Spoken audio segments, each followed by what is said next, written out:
Hello everyone, मैं फिर से हाजिर हूँ आपकी होस्ट साक्षी।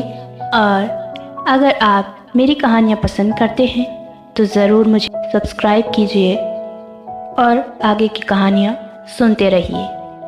आज मेरी कहानी का नाम है गांव का प्यार। तो चलिए मैं शुरुआत करती हूँ इस कहानी से। कबीर गांव से निकलकर बड़े शहर अपनी ज़िंदगी बनाने निकल पड़ा। कबीर मेहनती और पढ़ाकू था, जिसकी वजह से उसका दाखिला एक अच्छे कॉलेज में हो गया। कॉलेज में अमीर लोगों के बच्चे जाया करते थे, मगर उसकी किस्मत अच्छी थी कि उसे यह मौका मिला। सब कुछ हासिल तो हो रहा था, पर मन और दिल दिमाग में हलचल थी। एक अजीब सी बेचैनी उसके मन को अंदर से कचोड़े जा रही थी। वो तो शहर में था, मगर उसका दिल गांव में। कुछ दिन बिताने के बाद एक दिन कबीर अपने क्लास से हॉस्टल गया। उसने देखा कि बहुत से लोग उसके कमरे में हैं। उन लोगों ने उसका सारा कमरा उथल पुथल कर रखा था। वो गांव का सीधा साधा सा लड़का उन अमीर लोगों को कुछ नहीं कह सका। वो पढ़ने आया था, लड़ने नहीं। वहीं से एक लड़की गुजरते हुए बोली, लूजर विलेजर्स। उसे उनकी बोली समझ तो नहीं आती थी, मगर वह समझ गया कि यह ठीक नहीं था। वो अपने दिल की बात किसे बताता। वो पूरी रात रोता रहा। सुबह उठकर फिर क्लास के लिए निकल गया। माँ का फोन जब भी आता उसे सब बोल देने का मन करता था, लेकिन कुछ मजबूरियों के कारण वह चुप रहता था। उसे गांव की इतनी याद आती थी कि बस कोई एक बार बोल दे आजा, वो भागा चला जाता। एक दिन क्लास में उसका मन नहीं लग रहा था और छुट्टियां भी लगने ही वाली थी। उसने सोच लिया गांव जाऊंगा। अगले दिन वो बस में बैठा और चल दिया गांव की तरफ। कुछ घंटों बाद वो गांव में पहुंच गया और उसके दिल में बहुत बहुत खुशी हुई।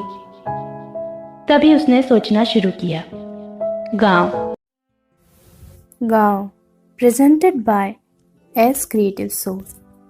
तुम्हें पता है, गांव आया है। बहुत समय बाद मेरे दिल को सुकून आया है।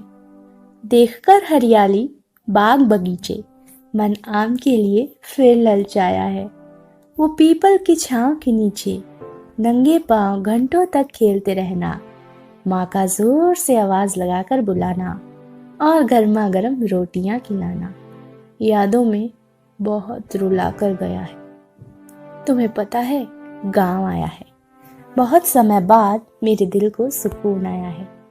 वो सर्दियों की बात, खुले में बिछी हुई खाट, उस पर अदरक वाली चाय की चुस्कियों का एहसास, वाह कितना मजा आया है। याद करके ज़बां पर फिर वही स्वाद वापस आया है। तुम्हें पता है, गांव आया है। बहुत समय बाद मेरे दिल को सुकून आया है। वो कुएं से पानी निकालने वाली औरतों को घंटों देखना, कुएं में बार बार झांकने की कोशिश करना और फिर डांट खाना बहुत सता कर गया है। तुम्हें पता है, गांव आया है।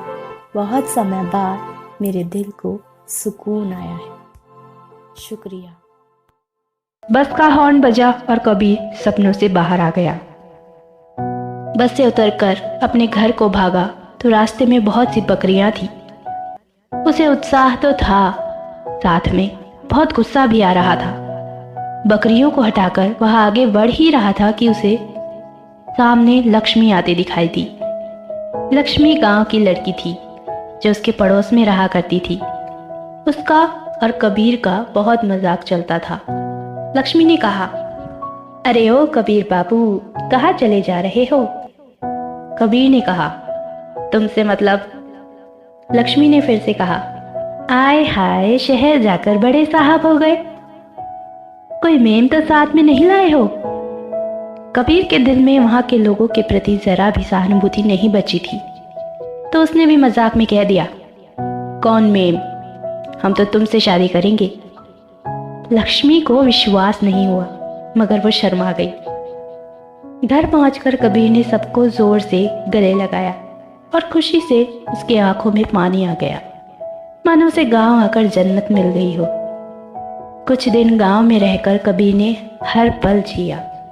लक्ष्मी के साथ उसने पल बिताए और उसे एहसास हुआ कि लक्ष्मी ही उसको समझ सकती है और जीवन संगिनी बन सकती है। कॉलेज खत्म करने के बाद कबीर की एक बहुत ही अच्छी कंपनी में नौकरी लग गई और गांव आकर उसने लक्ष्मी से शादी की। शादी के बाद लक्ष्मी और कबीर शहर में रहने लगे। अब भी गांव की याद तो बहुत आती है, पर कबीर को संतोष है कि उसके पास लक्ष्मी है। धन्यवाद सभी का।